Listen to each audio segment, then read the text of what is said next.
दोस्तों नमस्कार। 3,500 ट्रैक्टर, 40 से 50,000 किसान और इनके लिए तकरीबन 4,500 सुरक्षा कर्मियों की तैनाती, अधिकारी और कर्मचारियों की संख्या 675। जो मीडिया की गाड़ी थी वो तकरीबन 200 थी जो कवरेज के लिए दौड़ रही थी। और 4 हिस्से, खासतौर से दिल्ली के चारों तरफ के बॉर्डर, जिसमें एक सिंधु बॉर्डर है, एक गाजीपुर बॉर्डर है, एक टिकरी बॉर्डर है और एक राजस्थान की तरफ से आता हुआ शाहजहांपुर का बॉर्डर है। यानी सिंधु बॉर्डर से लेकर टिकरी तक लगभग 37 किलोमीटर, टिकरी से शाहजहांपुर लगभग 51 किलोमीटर, गाजीपुर से पलवल लगभग 62 किलोमीटर, रिवासन से पलवल तक के आने की स्थिति में लगभग 25 से 30 किलोमीटर की स्थिति।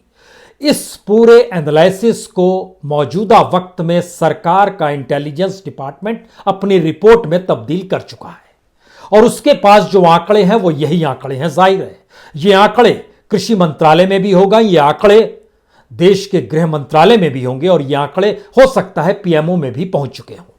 तो क्या इस स्ट्रेंथ के साथ 26 जनवरी को दिल्ली में किसान परेड निकाल पाएंगे?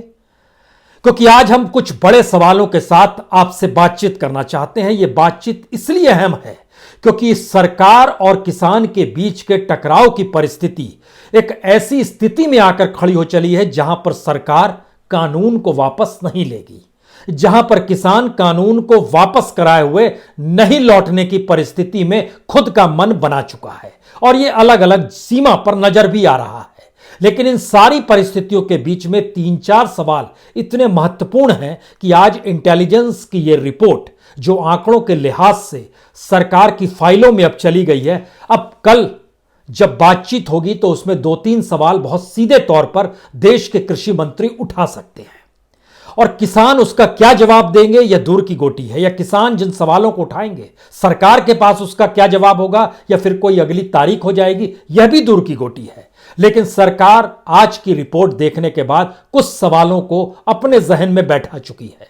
कल की बातचीत जब होगी तो पहला सवाल यही होगा, कानून तो वापस नहीं हो सकता है, आपको जहां जहां सहूलियत चाहिए वह बताइए, उसकी पूर्ति हम करेंगे।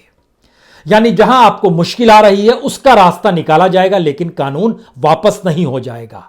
और सरकार चाहे तो कहीं ज्यादा किसानों को पक्ष में खड़ा कर सकती है, यह सरकार की तरफ से भी धमकी भरे शब्द आ सकते हैं। सरकार चाहे तो भीड़तंत्र के सहारे कानून बनते नहीं हैं, लेकिन अगर भीड़तंत्र के सहारे आप कानून को हटा देना चाहते हैं तो फिर हम उससे ज्यादा बड़ी भीड़ तैयार कर देंगे। सुप्रीम कोर्ट में यही बात क्या 11 तारीख को सरकार कहने वाली है? यानी सुप्रीम कोर्ट की दृष्टि जो 11 तारीख को सुनवाई के दौरान यह होनी चाहिए कि क्या संविधान द्वारा प्रदत्त अधिकार और हक जो किसानों को मिले हैं, क्या केंद्र सरकार ने उसे हड़प तो नहीं लिया? जो राज्यों के हित में चीजें आती हैं या जिन बातों पर राज्यों को कानून बनाने हैं वह केंद्र सरकार ने कानून बना के स्थिति अपने अनुकूल तो नहीं कर ली? इस पर चर्चा हो या ना हो, इससे हटकर चर्चा यह होगी किसी भी भीड़ के जरिए, किसी भी संसद के जरिए पारित कानून को कैसे वापस कराया जा सकता है। और अटॉर्नी जनरल जिन तर्कों को 11 तारीख को सुप्रीम कोर्ट में देने वाले हैं उसके भीतर का तर्क सबसे बड़ा यही होगा। और सुप्रीम कोर्ट भी इसे जानता है कि संसद से बड़ी तो सुप्रीम कोर्ट भी नहीं होती है, तो क्यों संसद में बने कानून को खारिज कर दिया जाए, उसमें सहूलियत और सुविधाओं को किसान के लिए खड़ा होने का जो भी मुलम्मा चढ़ाया जा सकता है चढ़ाया जा सके। हमने शुरू में ही आपसे कहा आज कुछ बड़े सवालों पर चर्चा करने की जरूरत है, क्योंकि जिन सवालों के सहारे किसान धीरे धीरे अपने आंदोलन की दिशा को लेते चले जा रहे हैं और सरकार खामोशी के साथ कुंडली मार कर बैठी हुई है, उसके बीच का एक अनूठा सच यह भी है, सरकार अपने भीतर यह मान चुकी है कि जो विरोध कर रहे हैं उनकी संख्या कम है, या फिर सरकार अगर चाहेगी तो इस देश में ज्यादा किसानों को वो खड़ा कर सकती है। हमें लगता है यहीं से वो असल स्थिति शुरू होती है जहां पर इस बात का जिक्र बार बार आता है कि सरकार क्या किसानों को बांट लेगी। किसानों को बांटने का मतलब जाति और धर्म नहीं है, किसानों को बांटने का मतलब बड़े और छोटे किसान है, सीमांतधारी किसान है, मंझोले किसान है।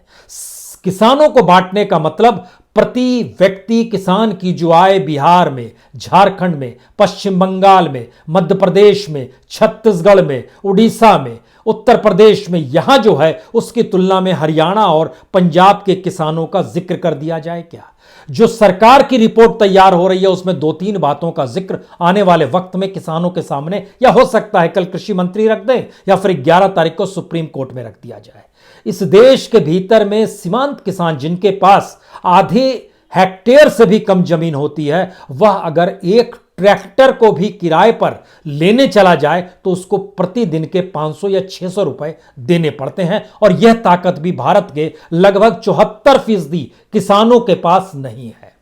इन्हीं 74% किसानों को भारत सरकार कहती है हम किसान सम्मान निधि की रकम देते हैं, जो 2000 रुपए 4 महीने पर एक बार देते हैं। जोड़ते चले जाइएगा तो पर परिवार के हिस्से में प्रतिदिन के 50 रुपए भी नहीं आएंगे। लेकिन फिर भी जब ये तर्क हो रहे हैं और जब इन स्थिति में सरकार एक परिस्थिति देख रही है, तो आज इस ट्रैक्टर रैली के जरिए या ट्रैक्टर की परेड का जो निरीक्षण आज किया गया उसके जरिए जरा हालात समझ लीजिए, क्योंकि यह बहुत साफ तौर पर समझना होगा कि इस देश के भीतर में किसानों की परिस्थिति सबसे नाजुक है। यह किसी से छुपा हुआ नहीं है। इस देश के भीतर में सिर्फ फसल की कीमत ही किसान अपने तौर पर निर्धारित नहीं कर सकता है, बाकी सारे प्रोडक्ट्स की कीमत निर्धारित हर प्रोडक्टधारी कर सकता है। यह भी सही है। इस देश के भीतर में किसानों की तादाद और किसान एग्रीकल्चर इकोनॉमी से जुड़े हुए लोगों की तादाद सबसे ज्यादा है। यह भी सच है। इस देश के भीतर में ग्रामीण भारत में बसने वालों की तादाद शहरी तादाद से कई गुना ज्यादा है। यानी लगभग 138 करोड़ के मौजूदा वक्त की जनसंख्या जो है उसमें लगभग 90 करोड़ लोग अभी भी ग्रामीण भारत में रहते हैं।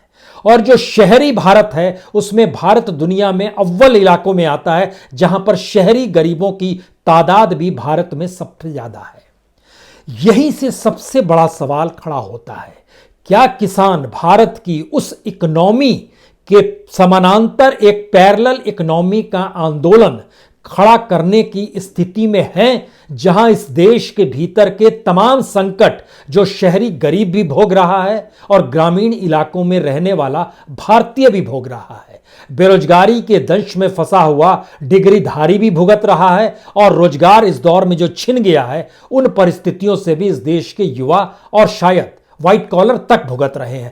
क्या सभी को एक ऐसे प्लैंक पे किसान ला पाने की स्थिति में है, या उसकी ताकत आज ट्रैक्टर चलाने से हुई है, कल वो दूसरी ताकत किसी दूसरे रूप में नजर आएगी? ये सारी बातें हो सकती हैं।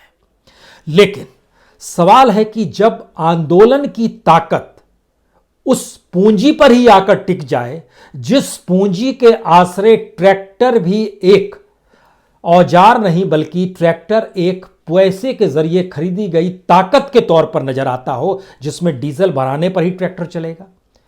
महात्मा गांधी ने यूं ही आंदोलन को सरोकार और आम जनता से नहीं जोड़ा। वो चाहते तो पैसे से भी जोड़ सकते थे, चाहे चंपारण का आंदोलन हो, चाहे खेड़ा का आंदोलन हो। जो भी किसानों को लेकर महात्मा गांधी ने आंदोलन किया उसमें एक सीमा रखी थी, इतना ही पैसा खर्च होगा। एक बजट बनाते थे और लिमिटेशंस के साथ इसलिए रहते थे, उनको पैसा देने वालों की कमी नहीं थी, लेकिन वह इसलिए सीमित अवस्था में काम करते थे क्योंकि इस देश के भीतर में 2 जून की रोटी की लड़ाई हर एक आम शख्स लड़ रहा है, इसका एहसास महात्मा गांधी को था। तो उन्होंने उस पेट के साथ संघर्ष को जोड़ना शुरू किया। क्या दिल्ली के चारों तरफ घूमते हुए ट्रैक्टर का खर्च, उस पे आने वाले डीजल का खर्च, यह हो सकता है बहुत कम हो, इसमें कोई दो दिक्कत नहीं है, लेकिन किसानों की जरूरत, अगर इस देश का किसान एकजुट हो जाए तो बिहार का किसान हो या छोटे प्रदेशों का किसान हो, झारखंड का किसान हो, तमिलनाडु का किसान हो, उसकी जरूरत बहुत न्यूनतम पे टिकी हुई है। और वह भी जब देख रहा है टेलीविजन स्क्रीन पर ट्रैक्टर के जरिए विरोध प्रदर्शन को, तो वो जान रहा है कि ये टकराव शायद एक ऐसी मजबूत किसान संगठनों का है जो अपने जरिए इस सरकार कि उस कानून को बदलना चाहते हैं जो किसानों के लिए हितकारी नहीं है। यह फैक्ट है।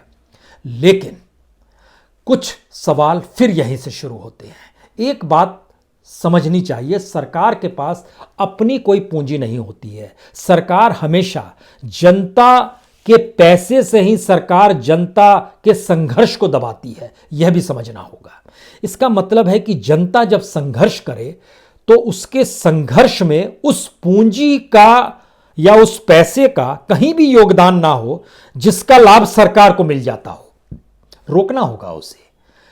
किसान फसल उपजाता है, वो फसल दर फसल इस दिल्ली की सीमा पर लाकर जमा करते चला जा सकता है, जो दीवार के तौर पर दिल्ली की चारों सीमाओं पर जमा हो जाए। और एक साल में अगर एक पैरेलल इकोनॉमी इस देश में किसान ने डेवलप कर ली अपनी फसल के जरिए, वह बिहार का किसान हो, झारखंड का किसान हो, पश्चिम बंगाल का किसान हो, असम का किसान हो, तमिलनाडु का किसान हो, कहीं का किसान हो, लेकिन अगर उसने एक पैरेलल इकोनॉमी, एक पाइपलाइन की तरह तय कर ली, तो फिर सरकार उसी कानून को बनाएगी जिस कानून को जनता कहेगी। अभी सरकार उस कानून को बना रही है जिस कानून को बनाने के साथ उसके पास पूंजी आएगी, कमीशन आएगा, टैक्स आएगा, सरकार की गवर्नेंस रईसी के साथ चलेगी, किसानों का हित होता है, कोई मतलब नहीं रहता है।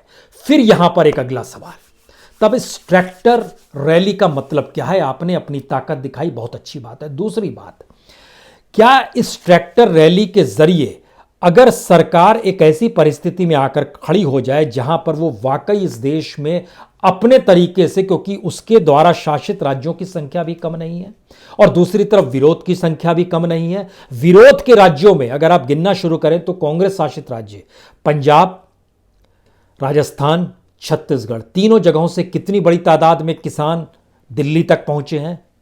उसके बाद आइए, उसके बाद आपको आना होगा तेलंगाना के किसान, आंध्र प्रदेश के किसान, तमिलनाडु के किसान, केरल के किसान कितनी बड़ी तादाद में पहुंचे हैं, यह भी एक सवाल है।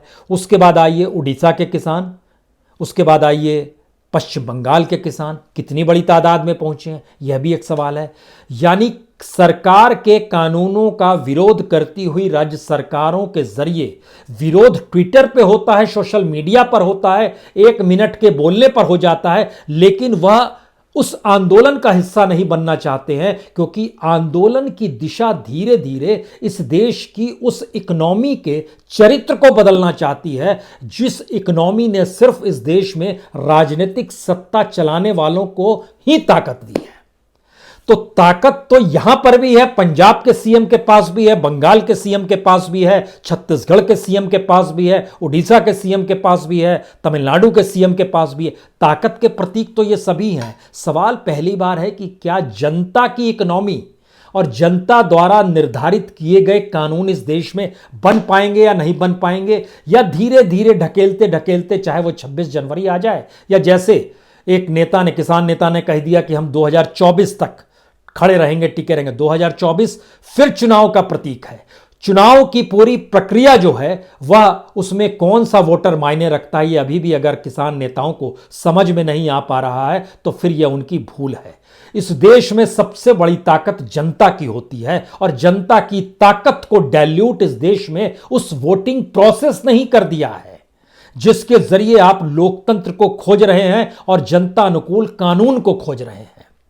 चलिए फिर हम लौटते हैं इस परिस्थिति में। इसका मतलब यह है कि सवाल यह नहीं कि मोदी सत्ता को हटाया जाए, सवाल यह है कि एक ऐसी शासन प्रणाली हमारे यहां बनी हुई है, उसमें कोई भी राजनीतिक सत्ता किसी भी दौर में आती है वह किसानों को एक्सप्लॉइट ही करती है। उसमें तब्दीली कैसे आएगी?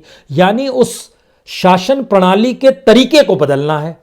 अब लड़ाई उस दिशा में जा रही है, लेकिन लड़ाई अगर ट्रैक्टर रैली के जरिए सिर्फ अपनी ताकत दिखाने के एहसास के साथ होगी तो इस ट्रैक्टर रैली पर भी तो कुछ खर्चा हुआ होगा। सवाल ये नहीं है उस ट्रैक्टर रैली में पैसा कहां से आ रहा है या नहीं, वो नहीं सवाल है। सवाल है एक आंदोलन को किस रूप में चलाना है जो कि जनता को जोड़ता चला जाए। इस देश का 74% किसान एक ट्रैक्टर को खेती के लिए एक दिन के किराए पर नहीं ले सकता है, क्योंकि उसको 500 से 600 रुपए देने होंगे और कहीं कहीं तो 1000 रुपए देने होंगे, और वो ट्रैक्टर रैली को देखकर क्या सोचेगा ये आप जानिए।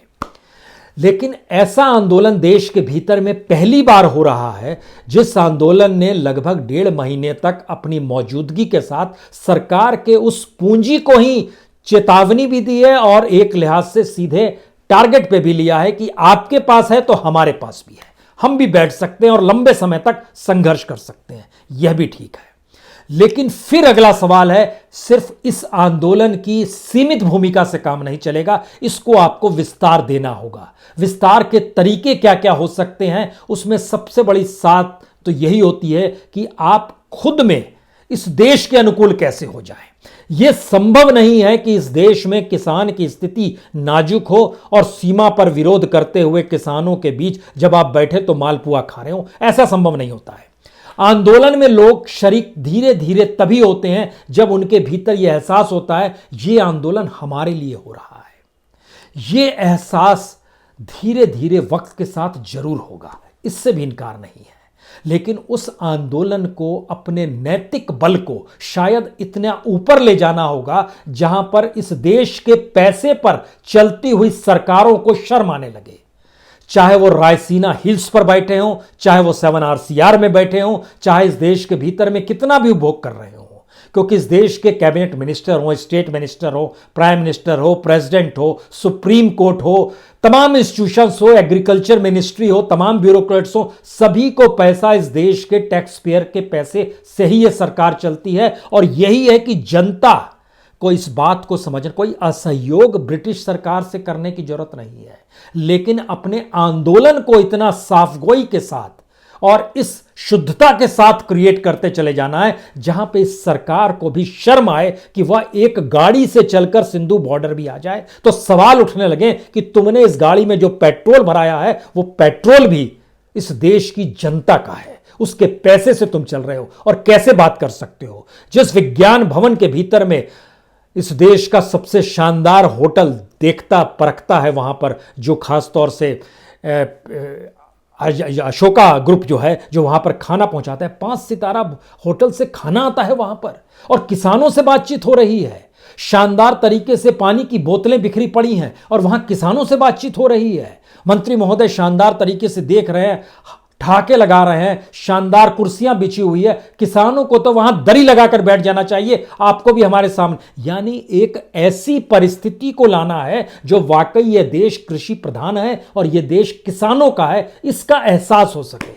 आज जब हम इस बात का जिक्र कर रहे हैं तो हमें लगता है 2-3 बातों का जिक्र और करना चाहिए, क्योंकि इस देश के भीतर में पूर्व की सरकारों ने सोचा है, ऐसा नहीं है किसी ने नहीं सोचा। नेहरू जब इस देश के भीतर में पब्लिक सेक्टर को लेकर आ रहे थे तो उन्होंने बहुत साफ तौर पर कहा था कि देश की आत्मनिर्भरता तभी बनेगी जब इंडस्ट्रीज हमारी होगी और वह सरकार ही की देखरेख में होगी, तभी पब्लिक सेक्टर इस देश में खड़ा हुआ। लेकिन इकोनॉमिक रिफॉर्म ने उसको डिसइन्वेस्टमेंट के नाम पर बेचना शुरू कर दिया, यह भी सच। और मौजूदा वक्त की सरकार ने तो एक भी पीएसयू खड़ा नहीं किया, वो सिर्फ बेच रही है, डिसइन्वेस्टमेंट लगातार कर रही है। याद कीजिए बैंकों का राष्ट्रीयकरण क्यों किया गया था? इसलिए क्योंकि उसमें फ्रॉड हो रहा था, लूटपाट हो रही थी। जो बैंक चलाते थे प्राइवेट लोग, वो पैसा लूट कर ले जाते थे। लेकिन आज अगर राष्ट्रीयकरण बैंक भी है, उसमें से भी वही पैसे वाले लोग पैसे को लेकर चले जाते हैं, देश को छोड़कर चले जा रहे हैं। ये कौन सी स्थिति है? इस देश के भीतर में 1971 में माइनिंग का राष्ट्रीयकरण हुआ था, इतना ज्यादा एक्सप्लॉयटेशन था, शोषण था मजदूरों का। तब इस देश में खनन को लेकर राष्ट्रीयकरण किया गया कि कोई भी अपने तौर पर खनन नहीं कर सकता है। लेकिन फिर आज की तारीख में पूरी खनन प्रक्रिया जो है प्राइवेट हाथों में दी जा रही है। राष्ट्रीयकरण की जरूरत क्यों पड़ी? और सब चीजें जो प्राइवेट सेक्टर में चली गई, जो चाहे पीएसयूज हो उनकी हालत खस्ता, चाहे बैंक हो उनकी हालत खस्ता कर दी गई, चाहे माइनिंग्स हो उनकी स्थिति खारिज कर दी गई, तो फिर एग्रीकल्चर भी प्राइवेट हाथों में देने के बाद वो खत्म क्यों नहीं होगा? क्या ये वक्त इस देश के भीतर में एग्रीकल्चर के राष्ट्रीयकरण का नहीं है? इस देश के भीतर में खेती की जमीन खरीदने बेचने पर पाबंदी लगाने का वक्त नहीं है? इस देश के भीतर में जो खेती की जमीन पर खेती करता है उसको बड़ी तादाद में रियायत देने का वक्त नहीं है? उसके अनुकूल परिस्थिति बनाने का वक्त नहीं है? क्योंकि इस देश में 90 करोड़ लोग अगर ग्रामीण भारत में रहते हैं और उसमें से 72 करोड़ लोग सीधे सीधे एग्रीकल्चर से ही जुड़े हैं, उसी पर आश्रित हैं, तो फिर देश किसका है? देश 2024 के चुनाव का इंतजार करेगा या देश इस देश के भीतर में अब उस संविधान को भी देखना शुरू करेगा और सुप्रीम कोर्ट 11 तारीख को बैठेगी तो एक बार बोलेगा। आप संविधान देख लीजिए, इस आंदोलन को मत देखिए, उस संविधान में क्या क्या दर्ज है। आपने तो कुछ भी नहीं माना, आपने तो ट्राइबल्स को लेकर 5वीं अनुसूची तक को इंप्लीमेंट संसद नहीं कर पाई इस देश के भीतर में, तो फिर क्या मतलब माने जाए इसके। इसका मतलब यह है कि आंदोलन की शक्ल में धीरे धीरे आगे बढ़ेगा, उसकी समझ किसानों को नए सिरे से डेवलप करनी होगी, जहां पर उनकी अपनी नैतिक ताकत, इस बात का एहसास सरकारों को करा सके, मंत्रियों को करा सके, विज्ञान भवन में बैठने वाले तमाम नौकरशाहों को भी करा सके कि आपका खर्चा पानी भी इस देश के ऊपर से चल रहा है और हम इतनी सादगी के साथ अपनी लड़ाई लड़ रहे हैं क्योंकि इस देश के भीतर में हम न्यूनतम जरूरतों की लड़ाई लड़ रहे हैं। तभी तो वो एमएसपी है, मिनिमम सपोर्ट प्राइस है। क्या इस बात का जिक्र होगा? और अगर इस स्थिति में एक ऐसी परिस्थिति हम लोग के सामने आ चुकी है जहां पर आंदोलन के अलावे रास्ता कुछ नहीं निकल पा रहा है, तो इस आंदोलन में जब जनता शरीक होने लगेगी तो आपको 2024 का इंतजार नहीं करना है। आपको ना तो पार्लियामेंट का इंतजार करना है, ना सुप्रीम कोर्ट का इंतजार करना है। ये लोग खुद ब खुद निर्णय लेंगे जब एक बड़ी तादाद में स्थिति, आंदोलन ही देश के में तब्दील हो जाएगा। क्या ऐसी स्थिति आ सकती है? या टारगेट लेकर चलें कि आज हमने ट्रैक्टर मार्च किया है, 26 तारीख को एक और परेड करेंगे, उसके बाद स्थिति और होगी, हम लगातार बैठे रहेंगे, एक लंबे समय तक चीज़ें खिंचती चली जाएगी। हमें लगता यह है कि इस देश की सरकार के उस विज़न को किसान समझ लें जिसके जहन में बहुत साफ है, ये देश पूंजी से चलता है, पैसे से चलता है। पैसा और पूंजी कॉरपोरेट के जरिए ही कमाया जा सकता है। इस देश के भीतर में जो, चाहे वो कृषि की जमीन हो, चाहे वो वन की जमीन हो, चाहे कुछ भी हो, सारी, चाहे वो झोपड़पट्टी ही क्यों ना हो, सारी चीज़ों को पैसे में कन्वर्ट कीजिए, सब चीज़ों को मोनेटाइज कीजिए और जो कंज्यूमर क्लास है, जिसके पास पैसा है, वह उस चीज़ों को खरीदेगा और वही एक साइकिल चलेगी। यानी मार्केट इकोनॉमी का वही मंत्र भारत सरकार के पास है या मोदी सरकार के पास है, जिसमें पूंजी सबसे महत्वपूर्ण है। उसके लिए मानव संसाधन मायने नहीं रखते हैं, इस देश के नागरिकों की संख्या मायने नहीं रखती है। वो कितनी बड़ी तादाद में, चाहे भूखे परिस्थिति में जी रहे हों, चाहे वो भटक रहे हों, उनके पास बीज ना हो, किसी के पास फर्टिलाइजर की स्थिति ना हो, कहीं पर सिंचाई की व्यवस्था ना हो, ये चीज़ें मैटर सरकार के लिए नहीं कर रही है। सरकार के उस कैपिटलिज्म के माइंड में बहुत साफ आ गया है कि हमको दरअसल क्रोनी कैपिटलिज्म कल तक बोला जाता था, अब तो वो ट्रांसपेरेंट हो गया है। तो सरकार जब इस दृष्टि को अपना चुकी है, तब किसान आंदोलन के सामने सबसे बड़ी चुनौती यही है कि वह अपने आंदोलन को ही इस देश में कन्वर्ट कर दे। क्या यह सोच किसान आंदोलन के सामने आ सकती है?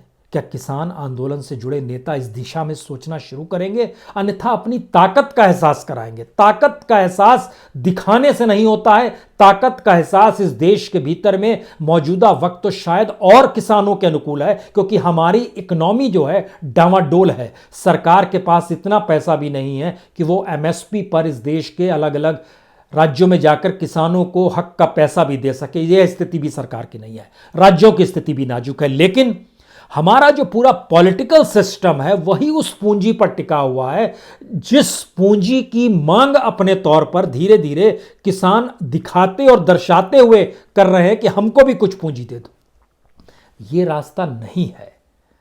कानून को पूरे तरीके से बदलने का मतलब यह है कि अगर किसान कल बोलें तो अब उनको सुझाव यह देना चाहिए कि हम जिस कानून को लाना चाहते हैं वो उस कानून का ड्राफ्ट ये है, और उस ड्राफ्ट में इस देश के एग्रीकल्चर के राष्ट्रीयकरण का भी जिक्र हो और स्टेट की जिम्मेदारी भी इस देश के एग्रीकल्चर को लेकर सौंपी जाए उसे, तब यह बात बनेगी। अन्यथा इन छोटे कानूनों में अटक कर भटक कर, और सरकार को इससे कोई असुविधा नहीं है क्योंकि सरकार उसी रईसी से जी रही है।